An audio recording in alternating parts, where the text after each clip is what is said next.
एवं एकविंश सहस्र छ जपुअछि परमहंस से भजने मन मज बाहर भजन को तेज। एकविंश सहस्र छ 21,606 थर जपुअछि परमहंस। किए परमहंस के भगवान बा परम पिता परम ब्रह्म से मंत्र को भजन करुचंती। एकविंश सहस्र छ जपुअछि परमहंस से भजने मन मज। से भजन रे मन को मजेई दियो बाहर भजन को तेज। तेणु बाहर भजन आमर करवा दरकार ना। कौन ना से भजन लगी भजन लगी त्रिकुट संधि जाई त्रिभंगिमा रूप लय तोई कले राधाकृष्ण भेट पाई। मंत्र जंत्र नहीं माला नगड़ई मन सूत्र रे भजन जाऊची आसुची बारण नहुची दिने जाऊची आसुची बारण नहुची दिने मन चिन्हिलु नहीं। तेणु से जो श्वास प्रश्वास रे जो भजन चली सोहं सोहं सोहं जदि आपण श्वास प्रश्वास रे निजर मन को रखिबे आपण से भजन टी को सुनी पारिबे। सोरे श्वास जाऊची हंगरे आपणकर आसूची प्रश्वास जाऊची निश्वास आसूची। 1 मिनिट के 15 थर घंटा को 900 थर 24 घंटार 21,600 थर भजन चली। जप ध्यान बिना संजोग ना। तेणु सगुण जप अच्छे निर्गुण सगुण जप है विभिन्न देवादेवी मंत्र जप को सगुण जप कहला। निर्गुण जप है सोहं। तेणु पूर्वजन्म संस्कार किए सगुण जपरे रहती किए निर्गुण जपरे रही जाते। कई क्या कहले हम ना स्वतः आपण भितर से भाव आसब अरे ब्रह्मं सत्य जगत मिथ्या ईश्वर सत्य जगत मिथ्या। तो मोर दरकार भगवान मोर दरकार नहीं तांकर ऐश्वर्य विभूति। तेणु मुझे निर्गुण जपरे ही रही। सगुण ध्यान निर्गुण ध्यान। सगुण ध्यान हूँ कौन ना विभिन्न देवादेवी ध्यान को सगुण ध्यान कहुए। किए कृष्ण को ध्यान कला किए राम को ध्यान कला किए विभिन्न देवादेवी को ध्यान कला किए गुरु को ध्यान कला। एगुड़ा सब है सगुण ध्यान। सगुण ध्यान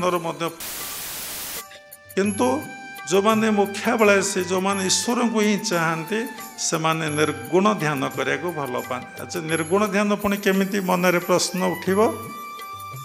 आपण आज्ञा चक्र को ध्यान करा जाए सहस्र को ध्यान करा जाए। केवल 2टी जगह को प्रत्येक संप्रदाय रे 2टी जगह को ही ध्यान करती। गोटे हूँ आज्ञा आ गोटे हूँ सहस्रा। ये 2टी जगह को ध्यान करा जाए। निर्गुण उपासक लोक माने साधक साधिका माने केवल से पॉइंट को कनसेंट्रेट करती निज मनटा को। सेटारे कौन सी देवादेवी को आनती नहीं कौन सी मंत्र जंत्र तंत्र आश्रय नियंती नहीं। केवल मन को आज्ञारे और सहस्र स्थित करने चाहते। जो से आज्ञा चक्र को ध्यान करते पूर्वजन्म संस्कार रू 3टी जिनस अनुभव हुए। कौन हुए ध्वनि शुभे विभिन्न देवादेवी दर्शन दियंते एवं विभिन्न लाइट आलोकर दर्शन हुए ज्योतिर दर्शन हुए। साधक देखी आश्चर्य हो पड़े। से किछि चाहती नहीं जहाँ भितर अच्छे ताहा ही तांकर भितरु बाहरी आसे।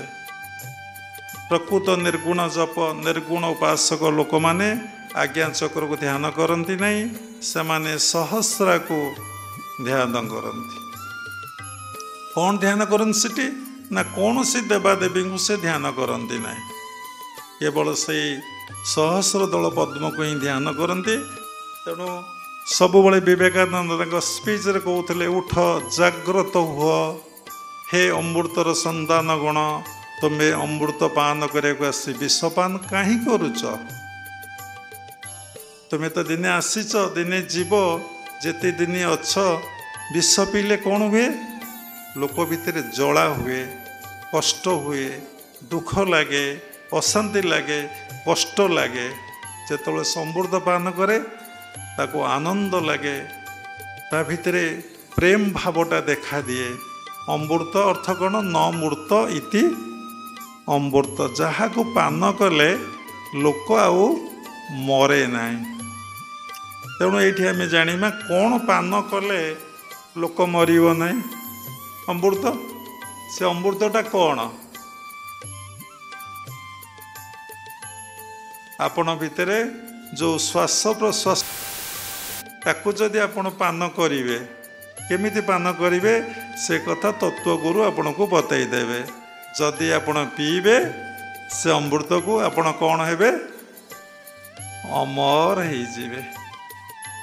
आपणकर मृत्यु हेबनी। आपण भाविए कौन ना मत्य मंडल देह बही देवता होइले मरई।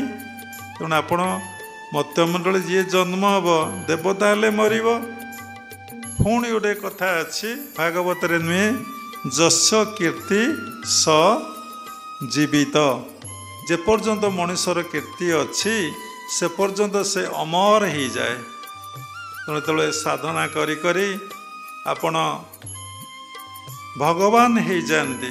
केमिति ना लुहाटा मैग्नेट संस्पर्श आसिले जेमती मैग्नेट हो जाए, लुहार धर्म को हरई बसे, संबलवाटा रूपांतरित हो जेपरी प्रजापति रे परिणत हो जाए, से भली मन ईश्वर सहित ईश्वर को ध्यान करू करू, ईश्वर को जप करू करू से एते शुद्ध एवं पवित्र निर्मल हो जाए।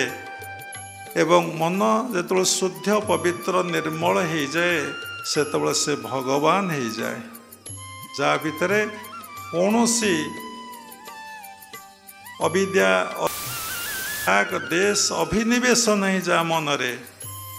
एक कहले आउ थे आम केतबले कहवा अविद्या। कौन अविद्या? नाम भितर देहबोध ज्ञान रोचे, आत्मबोध ज्ञान आसुना, आम आम स्वरूप प्रतिष्ठा लाभ करें, ता हूँ अविद्या। अस्मिता मु मोर भाव मन भितर रोचे, राग क्या भल पाऊचे, देश क्या भल पाऊने घृणा करुचे, अभिनिवेश अभिनिवेश आम भितर मृत्युर भय रोचे। सबुबले मृत्यु भय, आम काले मरीजा कि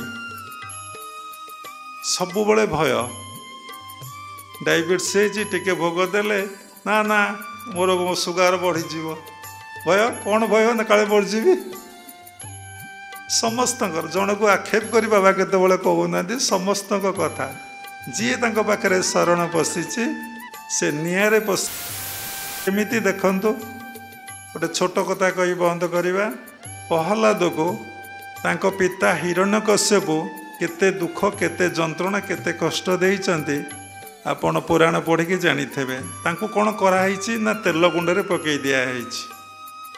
प्रहलाद तेल कुंडे मरीचंती। प्रहलाद को ऊपर हस्ती चढ़ई दिखाई।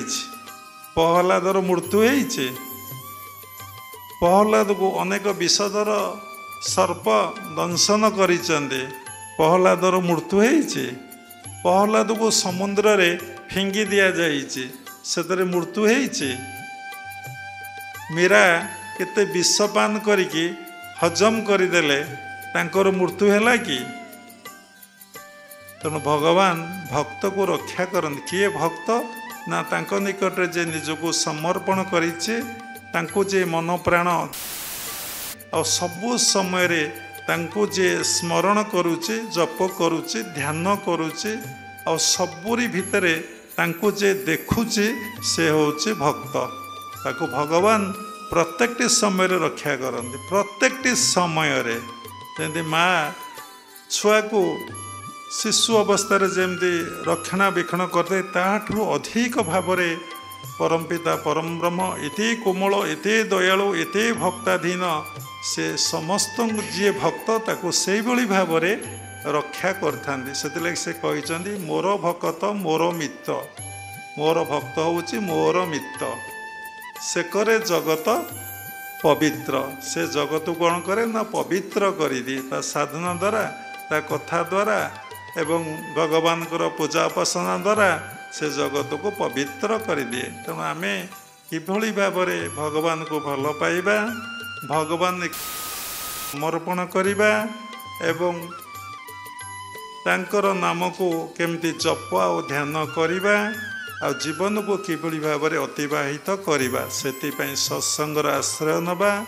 ସାଧୁସଙ୍ଗର ଆଶ୍ରୟ ନେବା, ସାଧନା କରିବା, ତାହେଲେ ଆମ ମନ ଶୁଦ୍ଧି ଏବଂ ପବିତ୍ର ହେବ।